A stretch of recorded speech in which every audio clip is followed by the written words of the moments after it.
Ok, aujourd'hui, vidéo de dingue, on va faire une stratégie de trading à partir d'un indicateur qu'on va prendre exactement sur TradingView ici, l'amener dans l'intelligence artificielle sur ChatGPT et en faire une stratégie de folie. Donc c'est parti aujourd'hui, on va voir le Dynamic Price Oscillator Strategy. Alors, ça part d'un indicateur, bien évidemment. Donc du coup, on arrive sur notre graphique, hein. Là je suis en BTC, voilà, 4 heures. Après, bon, tu peux mettre ce que tu veux, hein. Mais dans tous les cas, voilà, j'ai un graphique vierge pour l'instant et on va lui amener déjà un indicateur. Donc pour l'indicateur, tu vas sur Indicators et tu peux taper, là aujourd'hui c'est l'indicateur qu'on va utiliser, donc dynamique. Moi je l'ai mis, tu peux voir en favori ici. Donc voilà, tu prends bien celui de Zierman, je sais pas comment tu le dis, mais bon bref, tu le mets sur la charte. Donc si tu cliques, tu vas avoir ton indicateur ici qui vient et on peut voir qu'ici en stratégie testeur, on n'a rien du tout puisque on est sur un indicateur. Voilà, il fait son rôle d'indicateur où on peut avoir justement une indication de volatilité de prix, de surachat, de survente. Donc cet indicateur, voilà, il regroupe plusieurs paramètres. Donc voilà, dans tous les cas, je te ferai voir après, hein, ensuite, hein, les détails de cet indicateur-là, mais nous, on va directement aller le demander à ChatGPT, puisque là, on est en train de voir que on n'a pas ni d'entrée de trade, ni de sortie de trade. Alors, bien sûr, on peut voir que voilà, quand on est dans du down ici, survendu, on peut avoir des rebonds qui peuvent être intéressants à prendre, hein, des trades. On peut voir que quand on arrive sur des zones de surachat, on peut avoir des retournements qui peuvent être intéressants à prendre, mais on n'a pas d'entrée, de sortie, on n'a pas de backtest sur le temps, depuis combien de temps on aurait pu avoir une stratégie et de combien de pourcentage elle nous aurait rapporté dans notre portefeuille. Donc voilà, on va prendre cet indicateur-là, on va l'amener dans ChatGPT, hein, O3, hein, c'est ce que je fais voir déjà régulièrement sur cette chaîne. Hein, c'est avec ChatGPT O3 maintenant que je me suis calé pour pouvoir faire des stratégies. Donc, nouveau chat, là c'était la stratégie que j'ai faite, hein, donc on va y revenir. Donc on fait nouveau chat, on sélectionne bien le ChatGPT O3 ici et on va pouvoir lui mettre le petit prompt que j'ai mis ici, hein. Bien sûr, si tu as l'habitude de cette chaîne, tu dois avoir ce prompt normalement avec toi. Sinon, je te ferai voir en fin de vidéo comment toi aussi tu peux avoir accès à ce prompt gratuitement. Donc, ce qu'on va faire ici, on va copier ce prompt. Donc, tu es un développeur en voilà, version PinScript. Maintenant, on commence à connaître. Et je lui ai mis quelques paramètres ici qui sont ultra importants, hein, d'utiliser voilà, 100% du capital pour vraiment, à chaque trade, utiliser 100% du capital. Après, on peut voir qu'on peut diminuer le drawdown et augmenter du coup nos stratégies en bougeant aussi avec ce 100% de capital ou un peu moins. Mais bon, pour mettre vraiment au maximum le risque et puis pousser au maximum la stratégie, on va utiliser 100% du capital.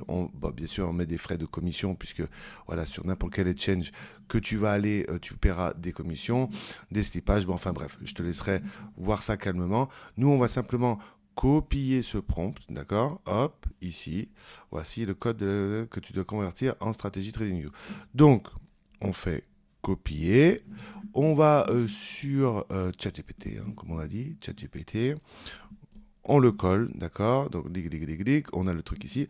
Et après, voici le code de l'indicateur que tu dois convertir en stratégie. Donc maintenant, il nous faut le code de cet indicateur. Pour le code de cet indicateur, très simple, tu vois ici, là, tu as des petits boutons qui s'affichent. Et là, ici, tu peux avoir, là, ici, le source code. Donc, tu vas avoir le source code qui va s'afficher ici. On va te dire, ben voilà, que ça existe déjà. Donc, tu crées a copy. Et là, tu as tout le source code, donc c'est en version, tiens, si tu veux, je t'agrandis un peu, hein. Mais là, tu as toute la version, on va dire, du code, vraiment, de ce qui est représenté ici sur le graphique. Donc, on va tout sélectionner, on va copier, et on va envoyer ça à ChatGPT. Et on va faire, hop, commande V, on a le code, on a notre demande de, voilà, vas-y, fais-nous une stratégie de ça, et on lance. Donc forcément, ça va prendre un peu de temps.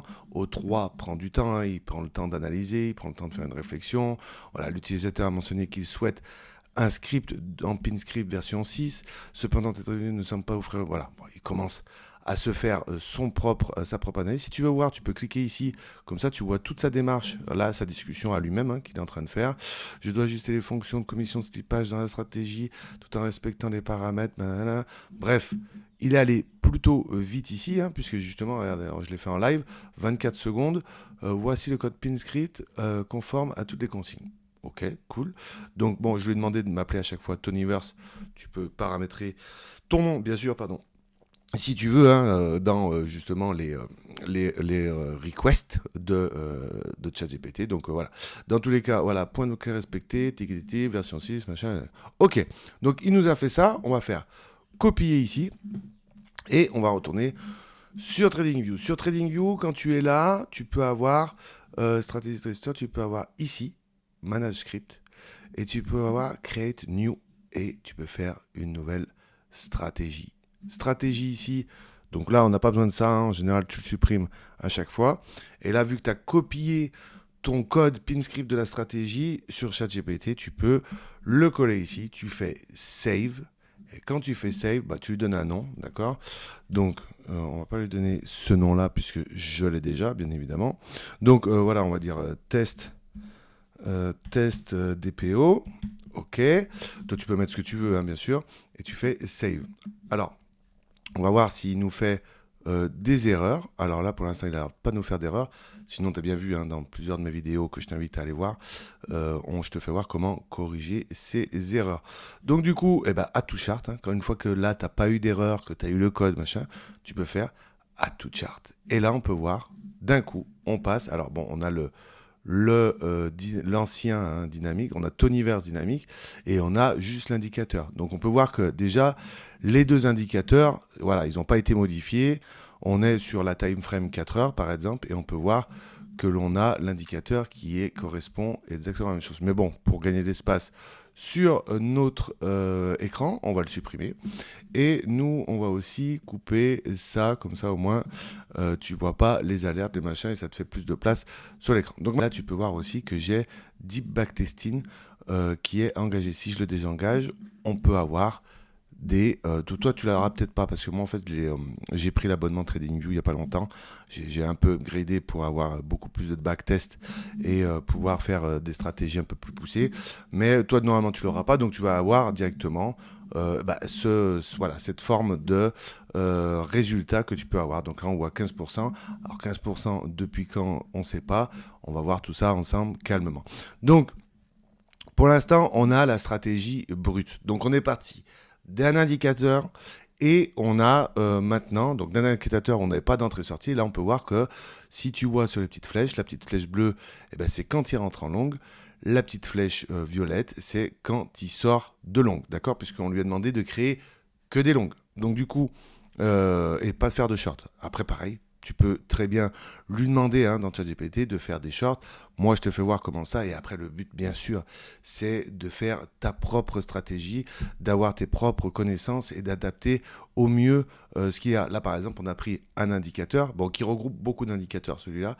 Mais tu peux très bien rajouter là-dessus un RSI. D'ailleurs, je te mets en lien la vidéo là qui doit s'afficher par là, où justement, je prends une stratégie et je rajoute, par exemple, un RSI. Et du coup, bah voilà, on a une nouvelle stratégie avec un RSI confondu avec les paramètres qu'on lui a donnés. Bref, du coup, pour régler tout ça, on va aller sur Setting, tu vois, donc tu as le truc, tu peux soit aller là ou soit aller là, regarde, hop, tac, Setting, et là tu peux avoir ton voilà, Dynamic Price Oscillator Strategy que tu peux régler par toi-même, et voilà, on va regarder tout ça. Par exemple, moi, tu sais, j'aime pas tous ces prix là, Signal Quantity, moi j'aime bien, voilà, avoir vraiment un graphique clair. Après, bien sûr, tu peux changer les couleurs de dynamique ici.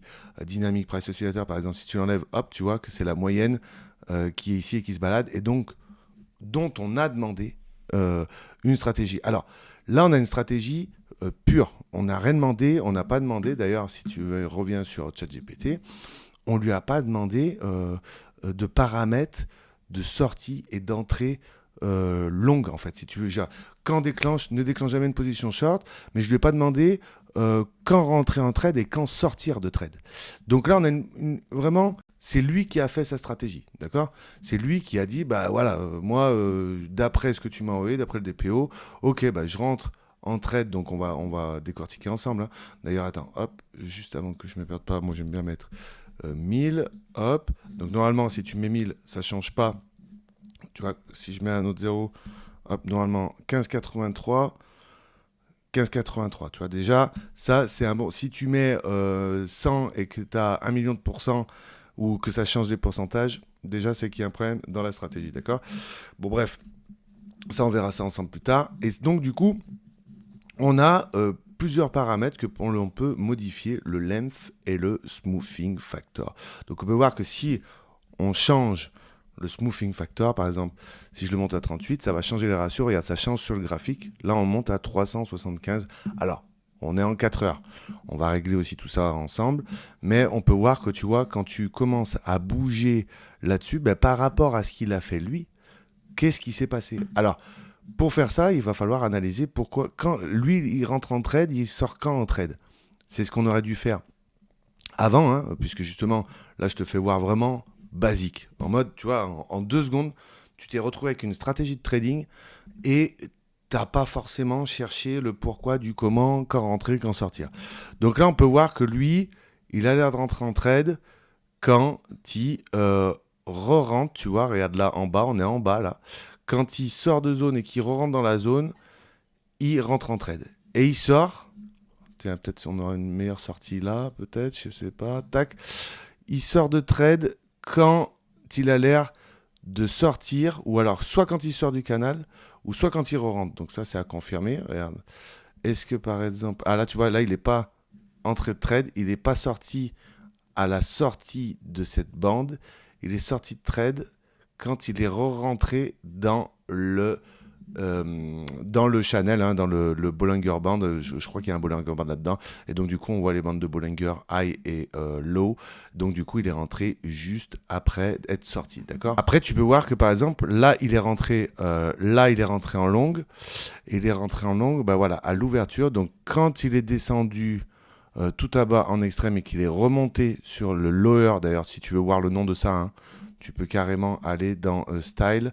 Et là, tu peux voir ici, par exemple, Expanded Bollinger Low. Tu vois, tu peux voir que c'est celle-là.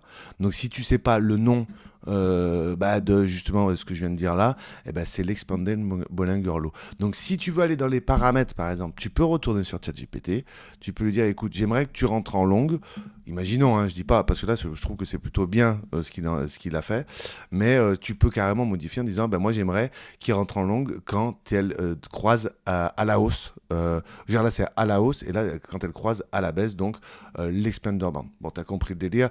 Pareil, hein, expanded Bollinger High, c'est celle d'en haut, ok. Et après, dynamic mean, ok, pour voir vraiment la tendance, est-ce qu'on est baissier, haussier, tout le tralala. Donc bon, tu vois qu'avec vraiment très peu de connaissances et surtout très peu de temps, puisque là, bon, je sais pas, on doit être à 10 minutes de vidéo, j'ai déjà fait une stratégie de trading, tu vois, donc easy comme je sais pas quoi. Alors après, bien sûr, il faut que la stratégie soit rentable, il faut que justement tu te balades dans les paramètres pour pouvoir avoir quelque chose avec les différentes time frames aussi, puisque forcément, si tu changes la time frame, ça va changer déjà le nombre de trades, jusqu'où va aller les trades, et surtout, ça va changer aussi les paramètres. Parce que là, on peut bien comprendre que justement, l'indicateur, en tout cas la stratégie, va être différente si tu ne règles pas selon les time frames tes paramètres. Donc, voilà, ça c'était une petite vidéo pour te faire voir à quel point on peut arriver à faire d'indicateur une stratégie. Et après, moi je l'ai utilisé à DPO, hein, j'ai fait pas mal de backtests là-dessus. Et tu vois, cette stratégie DPO, une fois que tu la règles bien, on peut voir que je suis à 202% et surtout avec 20% de drawdown et 92% de profitable trade. Il ne perd quasiment jamais, d'accord? On est à 13% de profit factor. Donc, Une fois bien réglé, tu peux arriver à ces réglages-là et après tu peux ajouter d'autres indicateurs, d'autres trucs. Là, je l'ai fait en pur et dur. Bien sûr, tu peux retrouver cette stratégie, tout le code, tout le tralala ici dans le school. Hein. Je te mets ça en lien en description de la vidéo. Et là, du coup, tu peux avoir pareil les paramètres. Donc, j'ai même l'explication. Hein, voilà, comment ajouter cet indicateur. Va sur la plateforme de TradingView. Donc, je t'explique tout step by step. Comment mettre le dynamic price stratégie dans le school. Et dans le school, justement, bah voilà, tu peux nous rejoindre, hein, on est une centaine et on se partage un peu nos connaissances. Voilà, j'espère que tu as kiffé cette vidéo et nous, on se voit dans une prochaine vidéo. Donc, à bientôt. Ciao, ciao.